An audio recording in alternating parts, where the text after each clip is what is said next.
Of course, there's nothing like a pandemic to send anxiety levels soaring. And now that the country is starting to reopen, that creates its own set of challenges. So this morning, we're going to take a look at what anxiety is and what the science says about how you can manage it. Let's define anxiety because, as we all know, the word does get thrown around a lot. The American Heritage Dictionary defines anxiety as a state of uneasiness and apprehension about future uncertainties. According to the experts we've spoken to, anxiety really boils down to overestimating a potential threat or underestimating your ability to cope with that threat. I have struggled with anxiety for most of my life. And for me, at least, it's especially bad every time I'm in a small space. Quite famously or infamously, I had a full-on panic attack on live television right here on GMA back in 2004. Health news now. One of the world's most commonly prescribed medications may be providing a big bonus. Researchers report people who take cholesterol-lowering drugs called statins for at least 5 years may also lower their risk for cancer. But it's too early to prescribe statins slowly for cancer production. That does it for news. We're going to go back now to Robin and Charlie. Some people experience anxiety physically as muscle tension or headaches. For others, it manifests in avoidant behaviors. And for some people, anxiety shows up as obsessive, worrying thoughts about job loss or romantic rejection or something bad happening to somebody you love.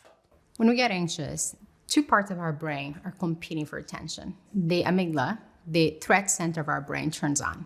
Immediately scans for danger, which in turn turns off our prefrontal cortex, our thinking brain. So what happens is we start to really misinterpret information as threat. I suspect we all know that feeling, that moment when anxiety sets in and sends us spinning. But here's the good news. You do actually have the power to stop it. It's learning how to pause, to take a moment and to examine what's actually going on in your mind and in your body. Dr. Luana Marquez calls this process of self-assessment the TEB cycle. TEB stands for thoughts, emotions, and behavior. It's a way for us to really understand what's happening in our brain by exploring the TEB cycle. So we're pressing a pause button.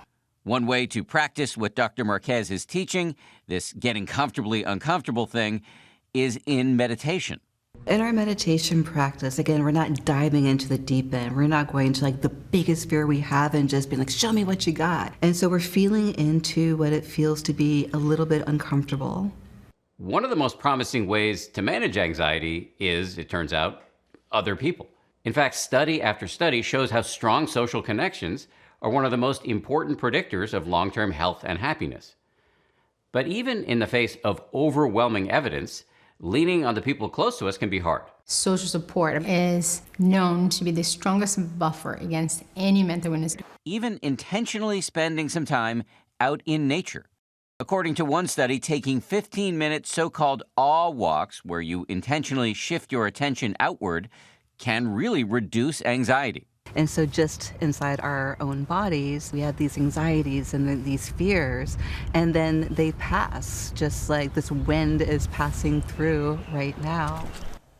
So, if you want to gain the skills to manage your own anxiety and do life a little bit better, you can sign up for a free meditation challenge on the 10% Happier app. Wherever you get your apps, you can download it, and it's, as I said, free, and I expect Whit to be doing it every day and reporting in. Of course, yes, I'll be sharing the updates. But I thought it was interesting what you said about the importance of social connections. Yes. Especially now, we've been missing that for so long and starting to get a little bit back. It was an important message to share. Also, I really liked seeing your old hairstyle. Eva turned to me while that was on and said, your hair was so much darker back then. Yes, yeah, what happened? Yeah, what happened? I forgot to use the Grecian formula. Well, hey there, GMA fans. Robin Roberts here. Thanks for checking out our YouTube channel. Lots of great stuff here. So go on, click the subscribe button right over here to get more of awesome videos and content from GMA every day, anytime. We thank you for watching, and we'll see you in the morning on GMA.